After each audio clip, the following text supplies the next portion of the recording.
Hello, my name is Joanne. I have 67 raised bed gardens of different sizes in my garden, and I'm going to do a quick tour. It's been a month since my last tour, so here we go. Here's bed number 1, pink dandelion. I planted some moringa. It's very small right now. Some agastaches, got some little flowers at the top, and some lemongrass. There are some volunteer tomatoes in there. That's why they're so spaced wonderfully. This is the hot pepper bed. They're coming along nice. Sweet peppers, also coming along nice. Bed number 5 is my strawberries, and they are done. They are done giving me fruit. I will have to start trimming them back, getting them ready for next year. This is oregano, number 6. 7 is basil and some sunflowers. 8 back there happens to be the coriander and the cilantro. This is bed number 9, which I did post recently about my onions. And it looks like after all my worries, they are turning out. There's some small ones, but there's a bunch of big ones in there this year. Big bulbs. That's what I was after. Number 10 is tomatoes. There are some tomatoes. There's actually one right there. Hope you can see it. Yeah. So the tomatoes are starting to form. 11 is skip. 12 is marshmallow that I'm starting. It's new to me this year. Okay, here's 15. Here's the eggplant. And I realized that in the seeds that I had started, I missed one putting it in the garden. So there's a little tiny eggplant, Casper, that's in here. I just planted. So hopefully it wasn't too root bound. It'll actually hopefully catch up. So 16 is the bed that's just cleaned out. I am going to be putting in some Egyptian walking onions in there. And I have them someplace else, and you'll see why I'm moving them. 18 is going to be just a hodgepodge of things. Chervil, sesame, some artichoke, some lemon balm, and a leek. Actually, 2 little leeks. Just with the leftovers from my, when you do start your seeds and you start little seeds, you want to start 1 or 2, and then you don't have a place to put them, knowing you have a place, but you just kind of have a specific location. So that's where they are. 19, sage. No, 2021 happens to be some savory, and 22 I'm very proud of. This is this one's been one of my original beds, the hollyhocks. It's just the gorgeous colors. I hope they come through on the camera. They are just absolutely fabulous. There's a cream one with white. There's some light pink with white. And this is the most stunning. I'm sorry, that is just a stunning flower. I have to show you that one. Okay, moving on. These beds were all weed last time. 23 is just a bed that has garlic in it, but I had left the garlic in it. So from the prior year, so those bulbs, every one of those little bulbs try to make a new bulb. So you can see there's like 6 stems all in one spot. I'm going to harvest the scapes from the top soon, but I'm not expecting giant bulbs. I think I might just make it into garlic powder. 24 is kale, and it was weeds, and now it's cleaned. 25 is rhubarb, a wonderful gift from my neighbor. She gave me a leaf with a little bit of root on it, and it took off. And then there's a little rhubarb plant that I started from seed, and there's a weed I didn't get. There's the caraway. The nice part about the caraway is as soon as these seeds start dropping in my hand, oh, and they are, no, I'll know that they're ready to pick, and they're pretty much ready now. I'll come out with a paper bag and collect them. Tarragon. 26 is an empty bed, or 28 is an empty bed. 29 here is some onions that I'm letting go to seed, and the garlic that's ready to be harvested. It's not as big as I would like it this year, but I did plant it late, so that's what I get. Okay, the sunchoke, this bed really needs to be weeded, but notice around the plants where I put the mulch, it's not so bad. You can tell that the plants in the back happen to be under these giant silver maples. And because they're under these giant silver maples, they don't quite get as much sunlight as the ones in front, even though they're bathed in sun right now. So you can see the difference in height, which I kind of think is fun. But these are sunchokes.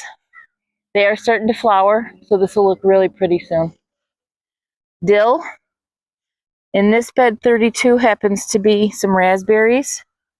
So oh, look at it, I can use the sun here. Right there is a raspberry. And here, right here, is a raspberry.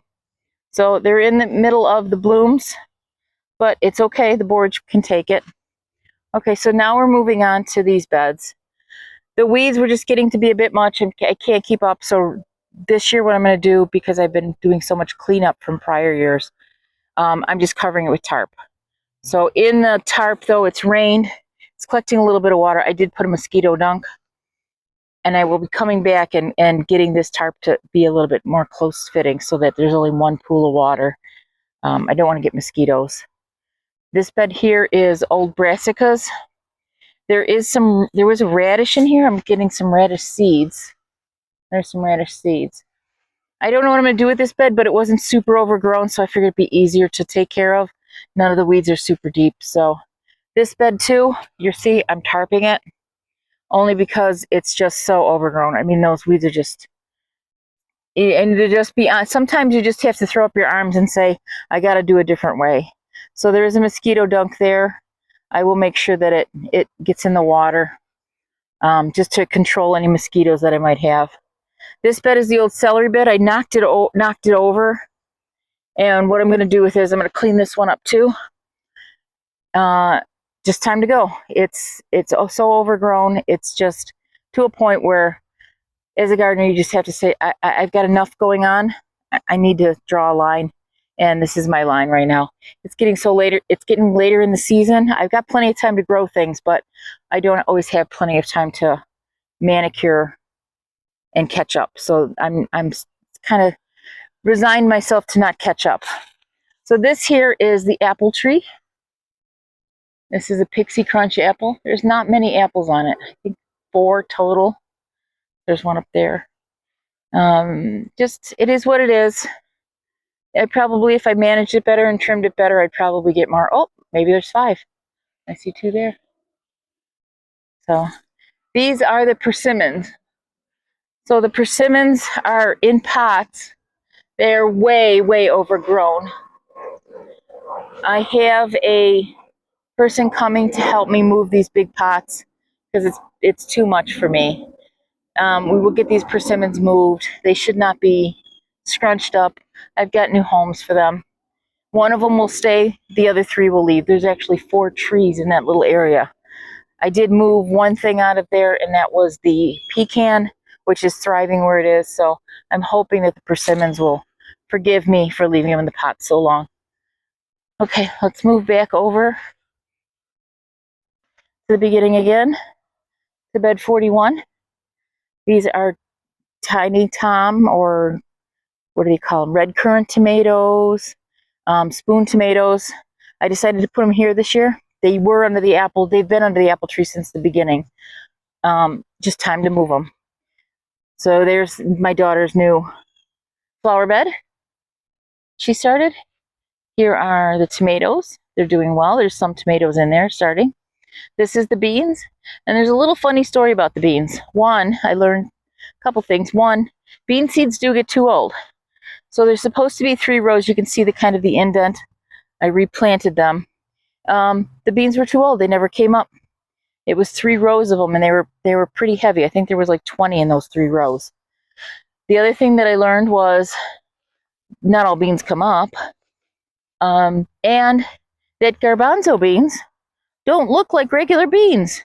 So I had these 3 rows here, and I was weeding, and I saw this bean, which is a volunteer, and I said, oh, that's a bean plant. Those are bean rows. I marked them with little sticks. I think I've showed you that in the previous video. I just kind of marked my rows with little sticks so that I know where the rows are. But I thought this was a weed. That is a garbanzo bean. I thought bean. Nope. garbanzo bean. So sometimes it pays to pay attention to what you've got. Not all the beans came up, and I think I made a mistake over here also. I think I pulled 2 plants out of the 5 that were, I pulled them out accidentally as weeds because the weeds were getting a little tough in here. So be careful when you're weeding. You never know when you're pulling. This is the parsley. It is going to flower, and there's a really tough weed in here. It's a tomato. Toughest weeds in the world to pull are these volunteer tomatoes, and there are little, it must be a cherry variety because there's a whole bunch of them. New echinacea. This is the new one, a double echinacea we found at the nursery. So it's joined our family of echinacea. Catnip's back there in bed number 48. It's getting ready to seed. As soon as it starts, I start noticing the seeds, and those flowers dropping, I will be cutting the tops and making sure the seeds stay in the bed. It keeps that catnip contained. Tomatoes, another row of tomatoes, bed 49. Bed 50 is the brassicas. They're coming along well. No, 51, 52 is the borage, also coming along well. It's great for my pollinators. Here is 53. 53 is the walking onions. I noticed that they were really yellow in one of the other videos, but I ignored it. I was working on other things. And I think what happened was, I think I got grubs. I think I got something else in the soil. And the moisture and everything just did them in. So I didn't pay attention to them. I didn't fertilize them until it was too late. They were way yellow even a month ago. And so I do have walking onions in one other spot. I will be taking those walking onions and starting them on the other side and just completely starting over fresh with that bed. Not sure what happened, and I don't want it to repeat. So lavender, and also in the lavender bed is a little bit of rosemary. That's rosemary. I always put a little rosemary in my beds. I don't grow it in the house, probably should, but I tend to overwater it. So out here I don't overwater it. Chamomile, gotten quite a bit of nice tea out of that. If you've ever had fresh chamomile tea, it is better than the dried tea. It just is. It just tastes like sweet, it's got like a sweet apple taste to it, and it just makes a great tea. The dianthus, my daughter's flower bed, her balloon flowers. Look at the red on that. I hope that comes through on the camera. And then the pinks and stuff. Oh, it's a beautiful thing. Every time I've gone to record this video, I found little places to weed, and I've stopped my recording. So I'm hoping to get through it today. Here's the thyme, doing well. Already harvested some. Now I'm just going to leave it alone. Back there is the yarrow. This bed is all new, cleaned out. And in the end down there is some cucumbers. On the end on this side of the trellis is some gourds, sugar bowl gourd, loofahs. And then here are 3 eating squash that I had started. So now we're going to bed 65, strawberries, that little pine tree. 66 happens to be chai. 67 is horseradish. 68 is a little bit of a challenge. This was the still is the asparagus bed. Something's been digging in it. Probably my little squirrels are jerks. They just like to dig. The tops of them all turned brown. I ignored this bed. I didn't have it covered with mulch. The soil got really dry and hard and compact. So I added compost, I added mulch, but it was too late. All these had to be cut back. The stems were brown and dry. There was actually, except for these ones in the front, but they were just huge. But notice there's new spears coming up. So I'm not so worried about them. I think they'll be perfectly fine. I'm going to fertilize them in a little bit just to make sure that they get through the winter. Okay, 69 and 70, I did weed these, but I've got to do it again. So this is my, oops, I don't really want to take a picture of it, but it's my garden tour. I got to show you the good and the ugly. The milkweed's coming along well. I have not seen any monarch caterpillars at all. I don't see any white dots. I don't see any caterpillars. So I'll just keep going for that one. This bed was clean 72. It's got blackberry in it, which is right there. Okay, and it also has a Bianca currant, which is right there. This bed is heavily weeded again. Sometimes when you get thistles, it takes a while to get rid of them. They really have to work on them constantly. So, and now we're going to keep going back. This is the old compost bed. I have somebody coming to help me level that out finally. These are the blueberry beds. You will not find any blueberries because I have been snacking on them. So bed 75, the blueberries have been eaten, so I can't even show them to you, but I've had a really good harvest, especially off this first one. This is usually where I sit when I first come out here. And there's some that are starting to turn. There's a bunch down there.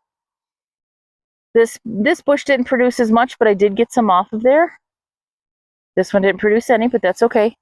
I have them by, would be the early season. The next set is the mid-season, and the last is the late season. So last year this bush did fabulous, and this year she's petered out. And then last year this bush didn't do well, and I've been getting lots of blueberries off of her. So actually, I think there might even be some I can pick. So I will do that. And this little guy always has some on the west side. Don't ask me why. She doesn't like the east side. I guess she doesn't want to give her blueberries to her friend. This is gooseberry, and they are doing great. They are just coming in. I've been eating them. They still have candle and clay on them to protect them, and they did a wonderful job again this year. My peach tree, which this side doesn't look like much, but you go around the corner and the peaches are just everywhere. Now this tree is a little lopsided. It actually fell over mid in the fall, so it's went from being kind of straight to this terrible angle. I don't know if I want to support it or just reshape it. I'm not sure, but it gives me nice peaches every few years. This is my cover picture is this with all the cherries on it. This is the Nanking cherry, and she's done. The animals, the birds have all gotten here. You can see actually there is a seed stuck to a leaf. They've been in here working on this, and that's fine. And then the last thing that I have is the late season blueberries. This one's got some blueberries on it. There's some in there. And this one here, I thought didn't have any until I came around and I spotted some. So there are some blueberries on this last bush. So that's the garden. That's my main beds in my garden and how it's progressing. To me, it almost looks the same as when I planted it, but I know the tomatoes are slightly taller. I know the peppers are a little taller. I know the beans have come up. So it's getting there. All right, well, thank you for watching. And if you like this kind of video, come back again. I'm going to try to do another one in another month, at least of the garden tour. All right, take care. Bye.